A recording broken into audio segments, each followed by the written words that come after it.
Chile ha constituido un paisaje anacronístico de lo que en realidad no corresponde a los hechos.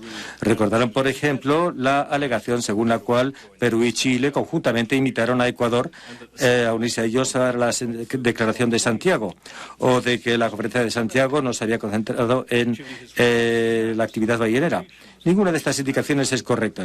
Chile, en efecto, se ha referido a mapas y publicaciones que se sitúan en la frontera marítima, en el paralelo. Sin embargo, como hemos indicado en nuestra réplica, y en el párrafo 4.69, prácticamente todos los mapas y publicaciones provienen de una sola fuente, que es la publicación Limits of the Seas de 1979. Y esto lo sabemos porque en esa obra, Limits of the Seas, hay un error.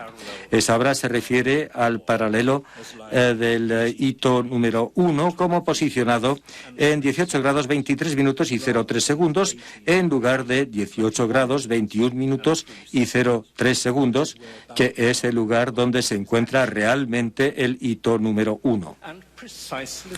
Ese mismo error aparece en casi todos los mapas ulteriores.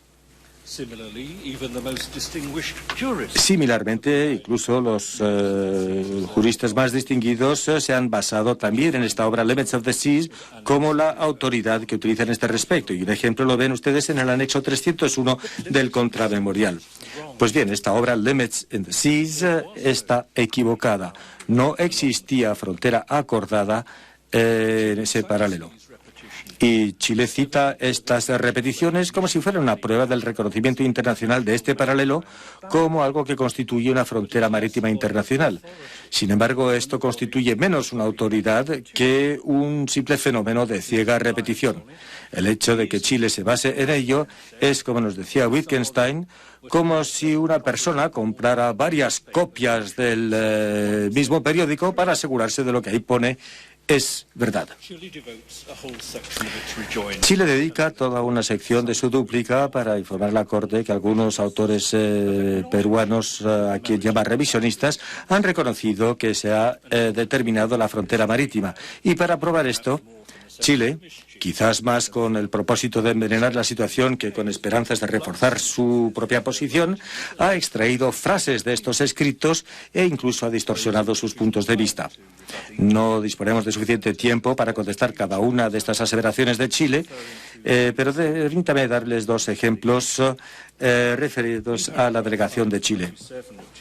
En el párrafo 527 de la dúplica de Chile, la palabra established, establecido, se cita hablando del profesor Eduardo Ferrer Acosta y su libro de 1979 para dar la impresión de que su punto de vista era que la frontera marítima ya había sido establecida entre Perú y Chile. No obstante, lo que la frase que cita Chile dice realmente, y lo tienen en la pestaña 61 de su manojo, es que a la luz de la no existencia de un tratado especialmente concluido entre Chile, Ecuador y Perú para establecer los límites de sus fronteras marítimas, se ha entendido o interpretado que tales límites están fijados basándose en el paralelo geográfico. Fin de cita. El profesor Ferrero dijo explícitamente que no existía tratado sobre las fronteras marítimas y esta declaración se confirma en los párrafos subsecuentes de ese mismo libro. De manera similar, la dúplica de Chile también cita en varias ocasiones, utilizando a veces una pequeña frase o una palabra o un párrafo, extraídos de la tesis presentada por la ministra Marisol Agüero Colunga cuando ésta era estudiante en la Academia Diplomática del Perú.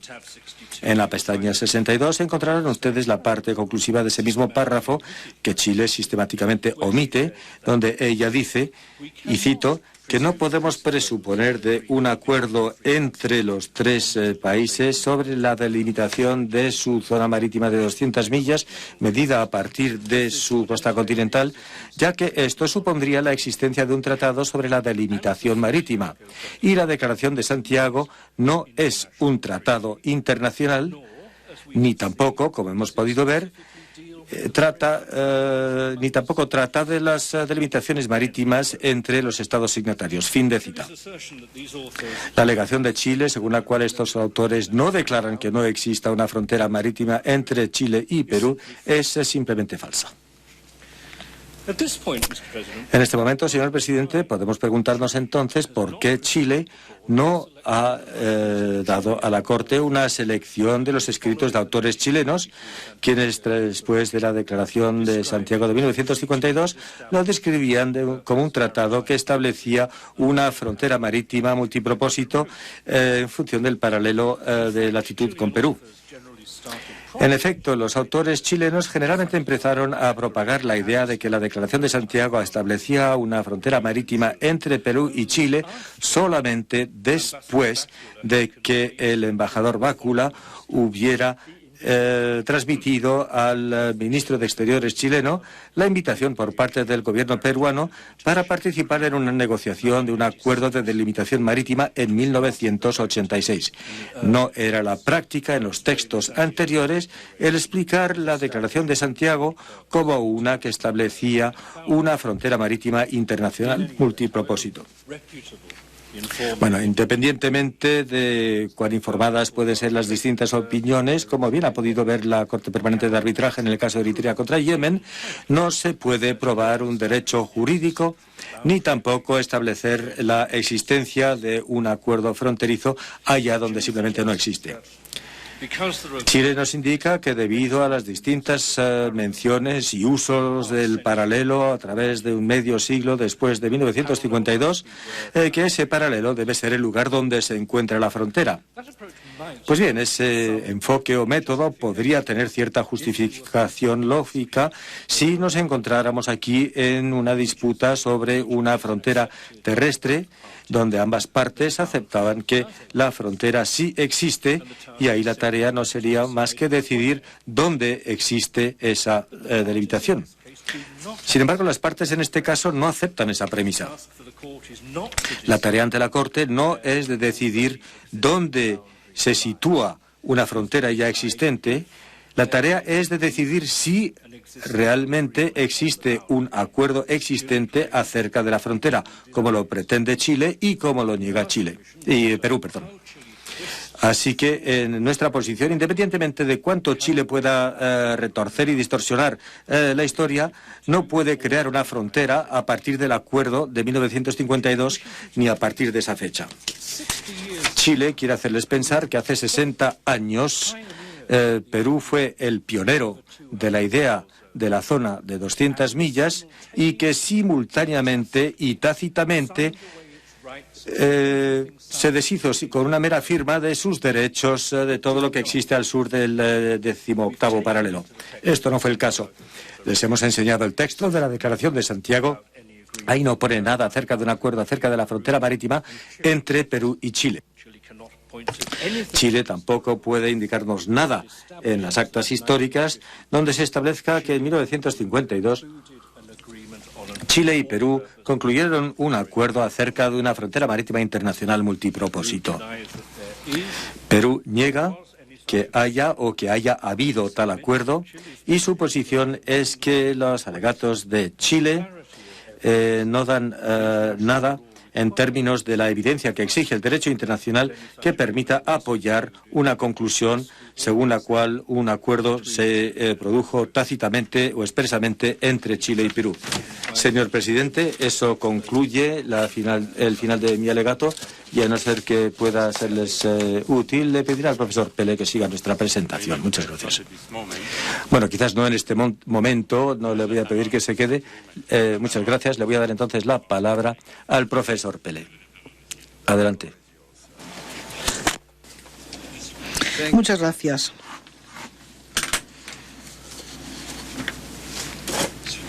Señor presidente, señoras y señores jueces, el principio cardinal de toda delimitación marítima es que ésta debe llegar a una solución equitativa.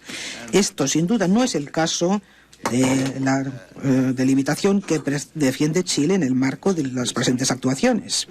En relación con el segundo punto de las conclusiones del defensor, cito: "The respective maritime zone entitlements of Chile and Peru are delimited by a boundary following the parallel of latitude of 18 degrees 21 minutes 0 seconds south under WGS 84 datum."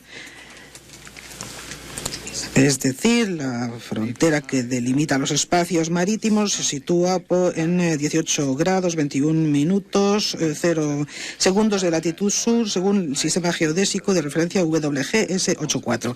Dejo de lado la cuestión del punto de partida de la línea, del que se ocupará el letrado Bundy. Sin embargo, me interrogaría sobre las consecuencias desde el punto de vista siempre de la equidad del punto 3 de esas mismas conclusiones, por las que Chile pide a la Corte que dicte que Perú no puede alegar pretensiones respecto de ningún espacio marítimo al sur de ese paralelo. En otras palabras, niega al Perú todo derecho sobre zonas de solapamiento entre los dos estados, así como sobre el triángulo exterior, sobre el cual él no tiene ningún derecho. Esta línea representa una falta de equidad manifiesta que reúne el conjunto de los defectos que hacen que una delimitación concreta no sea equitativa. Pero deseo precisar, señor presidente, que no se trata de la apreciación caprichosa y subjetiva de la parte del Perú, menos aún la de su servidor. Como la Corte lo ha precisado en varias ocasiones, en el marco del derecho de la delimitación marítima, la equidad está estrechamente recogida por el derecho de limitar con la preocupación de llegar a un resultado equitativo como lo requiere el derecho internacional en vigor. No es equivalente a delimitar de una forma equitativa. E incluso si la Convención de Montego Bay no proporciona una orientación precisa en este sentido, la jurisprudencia de las Cortes y los tribunales internacionales, y ante todo la suya, señoras y señores jueces, ha provisto unas orientaciones que permiten evaluar con una medida de certidumbre más que razonable lo que se ha de entender por una solución equitativa en el sentido de disposiciones pertinentes de la Convención que reflejan el derecho consuetudinario aplicable en este asunto. El resultado específico, y hay que decirlo ante todo, es que que no se podría considerar equitativa una línea que constituyera una violación manifiesta del principio de no solapamiento y que realizara una división grasamente inequitativa de las zonas marítimas correspondientes entre las partes. Estas son, por otra parte, las características evidentes de la solución que les propone Chile, señoras y señores de la Corte. Antes de examinar brevemente cada uno de estos dos aspectos, deseo decir algunas palabras respecto de un argumento relativamente insistente del defensor que me cuesta no calificar como absurdo. Se trata de su afirmación repetida, según la cual el Perú se hubiera beneficiado considerablemente de la frontera marítima pretendidamente fijada en el paralelo 18 grados, 21 minutos, 0 segundos sud.